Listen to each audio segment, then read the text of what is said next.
اما بعد، میرے رسول کی نسبت تجھے اجالوں سے، میں تیرا ذکر کروں صبح کے حوالوں سے۔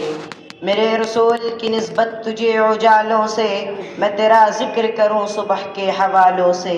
نہ میری نعت کی محتاج ہے ذات تیری، نہ تیری مدح ممکن ہے میرے خیالوں سے۔ جناب صدر، معزز اہل میزان اور سامعین یا وقار، السلام علیکم ورحمۃ اللہ وبرکاتہ۔ میں کہا اور وہ ذات اقدس کہا، وہ ذات اقدس جس کا ذکر صرف قرآن میں ہی نہیں بلکہ زبور اور انجیل میں بھی ہے، موسیٰ کی زبان میں ہے، عیسیٰ کی بشارت میں ہے، جس کے وسیلے سے دعائیں قبول ہوئی ہیں، جس پر درود بھیجنے سے درجات بلند ہوتے ہیں، وہی ذات اقدس جس کی مدح سرائی کرنے سے یہ ناچیز قاصر ہے اور دل کے نیہا خانے سے یہ آواز اٹھتی ہے، چشم اقوام یہ نظارہ ابد تک دیکھے، چشم اقوام یہ نظارہ ابد تک دیکھے، رفعت شان رفعنا لک ذکرک دیکھے۔ اور یہی میرا موضوع سخن ہے۔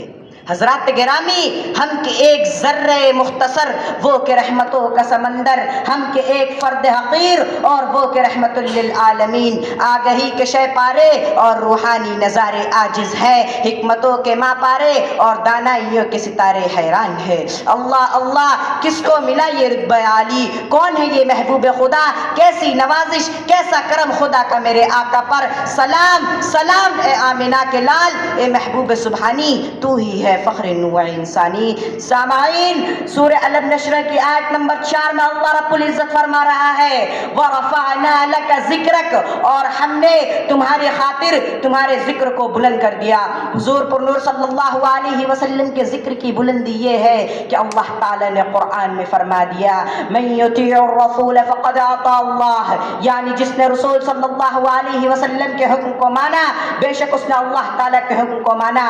اللہ تعالیٰ نے اپنے حبیب پر ایمان لانا اور اس کی اطاعت کرنا مخلوق پر لازم کر دیا، حتیٰ کہ کسی کا اللہ تعالیٰ پر ایمان لانا، اس کی وحدانیت کا اقرار کرنا، اس کی عبادت کرنا اس وقت تک مقبول نہیں جب تک وہ تاجدار رسالت صلی اللہ علیہ وسلم پر ایمان نہ لائے اور اس کی اطاعت نہ کرنے لگے۔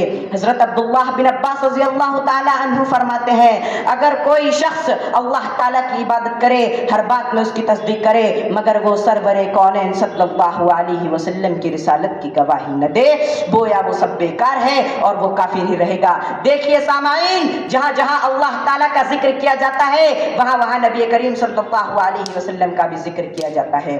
اذانوں میں آپ کا ذکر، اقامت میں آپ کا ذکر، نمازوں میں آپ کا ذکر، خطبے میں آپ کا ذکر، تشہد پڑھنے والا اشہد ان لا الہ الا اللہ کے ساتھ ساتھ اشہد ان محمد رسول اللہ پکار رہا ہے۔ درود و سلام میں آپ کا ذکر، صدا رہے گا یہ چرچا نبی کی عظمت کا، صدا رہے گا یہ چرچا نبی کی عظمت کا، کہ خود خدا نے سنبھالا ہے ذکر الفت کا۔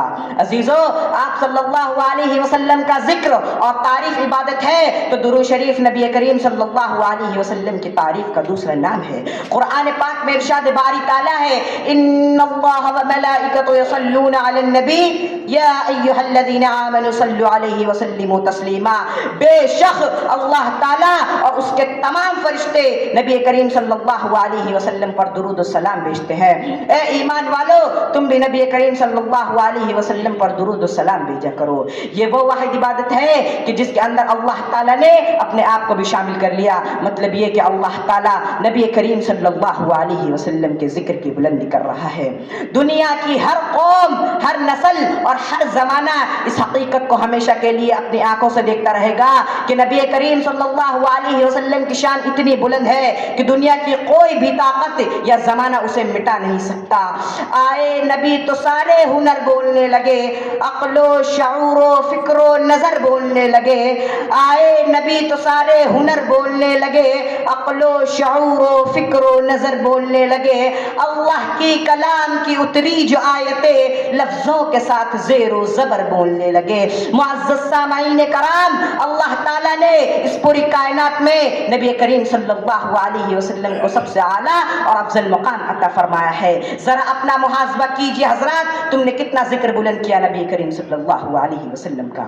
ارے تم تو وہ نادا ہو کہ مؤذن تمہیں چیخ چیخ کر پکار رہا ہے, ایک نہیں دو نہیں بلکہ دن میں پانچ مرتبہ گواہی دے رہا ہے, اشہد ان لا الہ الا اللہ, اشہد ان محمد رسول اللہ, اور تم ہو کہ موبائل سے تمہاری نظریں نہیں ہٹ رہی. کتنا درود و سلام بھیجا اپنے نبی پر, کتنا ذکر بلند کیا نبی کریم صلی اللہ علیہ وسلم کا. تمہیں موبائل, تمہاری نظریں موبائل سے ہٹے تب نا, تمہیں کہاں فرصت ہے کہ تم خشوع و خضوع سے نمازوں کو ادا کر کر نبی کریم صلی اللہ علیہ وسلم کی آنکھوں کو ٹھنڈک پہنچا کر ذکر الہی کرتے. تمہیں موسیقی کی دھنوں پر تھرکنے سے فرصت ملے تب نا.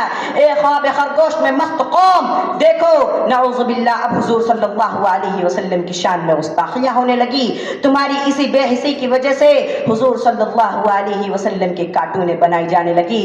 تمہاری اسی بے رخی کی وجہ سے اگر اب بھی نہ جاگے تو تمہارا اور تمہاری قوم کا نام و نشان ہمیشہ ہمیشہ کے لیے مٹا دیا جائے گا. اسی لیے اے امت محمدیہ کے پرستارو, اٹھو اور ذکر نبی سے اس عالم کو بتا دو کہ اللہ تعالیٰ نے جس طرح نبی کریم صلی اللہ علیہ وسلم کے ذکر کو بلند کیا, تم بھی اسی نبی کے پرستار ہو. نبی کریم صلی اللہ علیہ وسلم کی تعلیمات کو دنیا تک پہنچاؤ تاکہ ہر قوم اس کا مشاہدہ کرے جو اللہ تعالیٰ نے نبی کریم صلی اللہ علیہ وسلم کو دی. یہ حقیقت ابدی ہے کہ نبی کریم صلی اللہ علیہ وسلم کے رفعت شان اور ذکر کی بلندی کو کوئی مٹا نہیں سکتا, اور یہ اللہ تعالیٰ کا وعدہ ہے. آؤ ہم بھی نبی کریم صلی اللہ علیہ وسلم سے سچی محبت کرے, ان کی اسماء حسنہ پر عمل کر کے دنیا و آخرت میں کامیابی حاصل کرے. میں اتنا کہہ کر اپنی بات کو ختم کرنا چاہتا ہوں. وَرَفَعْنَا لَكَ ذِكْرَكَ کا ہے سایہ تجھ پر, وَرَفَعْنَا لَكَ ذِكْرَكَ کا ہے سایہ تجھ پر, بول بالا ہے تیرا, ذکر ہے اونچا تیرا. مٹ گئے مٹتے ہیں مٹ جائیں گے اعداد تیرے, مٹ گئے مٹتے ہیں مٹ جائیں گے اعداد تیرے, نہ مٹا ہے نہ مٹے گا کبھی چرچا تیرا. وآخر دعوانا الحمدللہ رب العالمین.